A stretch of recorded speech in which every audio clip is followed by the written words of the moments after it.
Breaking news. Karimnagar నగర mayor పదవిని మొట్టమొదటిసారిగా బీజేపీ దక్కించుకుంది. ఈ మొత్తం నేపథ్యంలో బండి సంజయ్ గారు చక్రం తిప్పినట్టు తెలుస్తూ ఉన్నది. కరీంనగర్ మేయర్గా బీజేపీ, అలాగే డిప్యూటీ మేయర్గా సైతం బీజేపీ దక్కించుకుంది. ఈ మొత్తం ఎన్నికల్లో బీఆర్ఎస్ పార్టీ దూరంగా ఉండడంతో ఇది సాధ్యమైనట్టు తెలుస్తూ ఉన్నది. మొత్తానికి 2వ డివిజన్ కార్పొరేటర్గా ఉన్న కొలగాని శ్రీనివాస్ ఇప్పుడు మేయర్గా ఎన్నికయ్యారు. అలాగే డిప్యూటీ మేయర్గా మాజీ మేయర్ సునీల్ రావు ఎన్నికయ్యారు. ఈ మొత్తానికి బండి సంజయ్ దగ్గరుండి ఈ మేయర్ పదవులను దక్కించుకున్నట్టు తెలుస్తూ ఉన్నది. బీజేపీ మొత్తం 30 డివిజన్లలో విజయం సాధించగా స్పష్టమైన మెజారిటీ మాత్రం రాలేదు.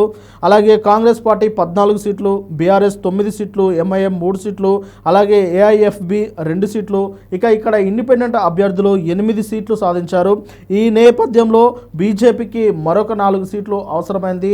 అందుకే స్వతంత్రులతో కలుపుకొని మొత్తం 34 మ్యాజిక్ ఫిగర్తో అక్కడ కొలగాని శ్రీనివాస్ను మేయర్గా నిలబెట్టారు. మొత్తానికి కరీంనగర్ గడ్డపై కాషాయప్ జెండా ఎగిరిందని చెప్పవచ్చు. ఈ కాషాయప్ జెండా ఎగరడానికి కరీంనగర్ అడ్డాగా ఉన్న బండి సంజయ్ గారు కీలక పాత్ర పోషించినట్లయితే చాలా క్లియర్గా అర్థమవుతా ఉన్నది. అయితే మొత్తానికి 66 డివిజన్లలో 30 డివిజన్లు మాత్రమే బీజేపీ గెలవడంతో అస్పష్టమైన మెజారిటీ రావడంతో దానికి సపోర్ట్ కావాల్సి వచ్చింది. స్వతంత్రం నుంచి సపోర్ట్ తీసుకొని మరి అక్కడ మేయర్ పదవిని అయితే బీజేపీ దక్కించుకున్నది. అయితే ఇక్కడ బీఆర్ఎస్ పార్టీ ఇండైరెక్ట్గా బీజేపీకి అనుకూలంగా మారినట్టయితే తెలుస్తూ ఉన్నది. ఎందుకంటే కార్పొరేషన్ ఆఫీసుకు కూడా బీఆర్ఎస్ పార్టీ గెలిచిన అభ్యర్థులు కార్పొరేటర్లు ఎవరు రాకపోవడంతో, అంటే ఎన్నికల్లో బీఆర్ఎస్ పార్టీ పాల్గొనకపోవడంతో ఈ మొత్తానికి బీజేపీకి దక్కినట్లు అయిపోయింది. అంటే ఇండైరెక్ట్గా బీఆర్ఎస్ బీజేపీకి అనుకూలంగా మారింది అనే విమర్శలు అయితే వినిపిస్తూ ఉన్నాయి. ఏదేమైనప్పటికీ అక్కడ కరీంనగర్ గడ్డపై మొట్టమొదటిసారిగా బీజేపీ జెండా ఎగరడం అనేది ఆ బీజేపీ కార్యకర్తల్లో కొత్త ఉత్సాహాన్ని నింపిందని చెప్పవచ్చు.